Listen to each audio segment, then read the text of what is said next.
नमस्कार, आप देख रहे हैं न्यूज़ 18 का डिजिटल प्लेटफॉर्म और मैं हूं आपके साथ जागृति खंतवाल। तो अमेरिका और ईरान के बीच हुए सीज़फायर को लेकर एक बड़ा अंतर्राष्ट्रीय विवाद खड़ा हो गया है।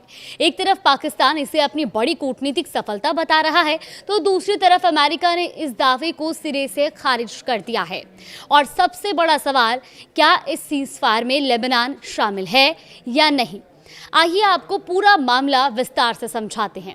देखिए, सबसे पहले हम बात करेंगे पाकिस्तान के दावे की। दरअसल पाकिस्तान के प्रधानमंत्री शहबाज शरीफ ने मंगलवार को काफी उत्साहित होकर घोषणा की कि पाकिस्तान की मध्यस्थता सफल रही है और अमेरिका और ईरान के बीच में सीज़फायर हो गया है। शहबाज शरीफ ने यह भी कहा कि ये सीज़फायर हर जगह लागू होगा, जिसमें लेबनान भी शामिल है। उन्होंने इसे एक बड़ी कूटनीतिक जीत के रूप में पेश किया और कहा कि 10 अप्रैल को इस्लामाबाद में होने वाली बातचीत में इस पर अंतिम मुहर लगेगी। लेकिन सोशल मीडिया पोस्ट और अंतर्राष्ट्रीय प्रतिक्रियाएं अब सामने आनी शुरू हो गई हैं, क्योंकि मंगलवार को ही शहबाज शरीफ ने सोशल मीडिया प्लेटफॉर्म एक्स पर पोस्ट करते हुए लिखा था कि इस्लामिक रिपब्लिक ऑफ ईरान और संयुक्त राज्य अमेरिका अपने सहयोगियों के साथ हर जगह तत्काल सीज़फायर पर सहमत हो गए हैं, जिसमें लेबनान और अन्य क्षेत्र भी शामिल हैं और ये तुरंत प्रभावी होगा। अब इस पोस्ट में उन्होंने अमेरिकी उपराष्ट्रपति JD वेंस को भी टैग किया। इतना ही नहीं, ईरानी विदेश मंत्री और संसद के स्पीकर ने भी इस बयान को शेयर किया और लेबनान को सीज़फायर का हिस्सा बताया। लेकिन यहीं से शुरू हुआ असली विवाद। दरअसल अमेरिका ने सीधे तौर पर इस बयान का खंडन किया है। बुधवार को हंगरी की राजधानी बुडापेस्ट में मीडिया से बातचीत के दौरान अमेरिकी उपराष्ट्रपति JD वेंस ने इस पूरे दावे को खारिज कर दिया। उन्होंने साफ कहा कि ये एक लेजिटिमेट मिसअंडरस्टैंडिंग यानी कि वास्तविक गलतफहमी का मामला है। वेंस के मुताबिक ईरान को लगा कि सीज़फायर में लेबनान भी शामिल है, लेकिन अमेरिका ने ऐसा कोई वादा नहीं किया था। उन्होंने कहा कि हमने कभी भी ऐसा नहीं कहा कि सीज़फायर में लेबनान भी शामिल है, ना ही हमने कभी ऐसा संकेत दिया कि लेबनान इस सीज़फायर का हिस्सा होगा। अब असल में फिर सीज़फायर किसके लिए है, ये भी एक बड़ा सवाल है। दरअसल JD वेंस ने आगे ये स्पष्ट किया कि ये सीज़फायर खास तौर पर ईरान और अमेरिका के सहयोगियों के बीच है, जैसे इजराइल और खाड़ी के अरब देश के बीच तनाव कम करने पर केंद्रित है।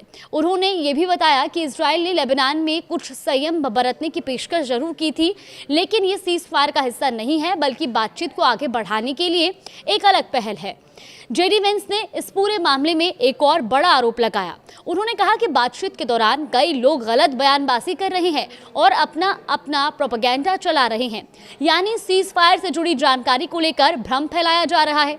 अब सवाल ये भी कि पाकिस्तान जिस मध्यस्थता का दावा कर रहा है, आखिर उसकी सत्यता है क्या? अब इस पूरे घटनाक्रम के बाद पाकिस्तान की भूमिका पर भी सवाल उठने लगे हैं।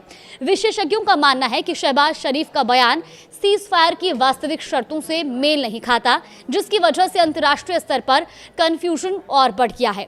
यानी जो समझौता हुआ उसकी शर्तें कुछ और थी और जो बताया गया वो कुछ और है। सीज़फायर की बात हो रही है, लेकिन जमीनी हालात अब भी तनावपूर्ण बने हुए हैं। इजराइल की सेना लगातार लेबनान में हमले कर रही है। ईरान इसे सीज़फायर का उल्लंघन बता रहा है, जबकि अमेरिका और इजराइल इसे एक अलग मुद्दा मान रहे हैं। यानी एक ही स्थिति को लेकर अलग अलग व्याख्या हो रही है और यही इस पूरे विवाद की सबसे बड़ी वजह बन गई है। अब आगे क्या होगा, ये सवाल भी हर किसी के जहन में है। देखिए, इस गलतफहमी और विरोधाभासी बयानों के कारण पूरे इलाके में तनाव बढ़ने का खतरा है। अब सबकी नजरें आने वाली बैठकों पर टिकी है और खास तौर पर शुक्रवार को होने वाली बैठक पर, जहां ये साफ हो सकता है कि सीज़फायर की असली शर्तें क्या है और क्या इस विवाद का कोई समाधान निकल पाएगा या नहीं। तो कुल मिलाकर सीज़फायर से ज्यादा चर्चा अब उसके दायरे को लेकर हो रही है। लेबनान इस पूरी शर्त में शामिल है या नहीं, यही सवाल इस वक्त अंतर्राष्ट्रीय राजनीति का सबसे बड़ा मुद्दा बन गया है। फिलहाल इस खबर को लेकर आपका क्या मानना है, हमें कमेंट बॉक्स में जरूर अपनी राय दें।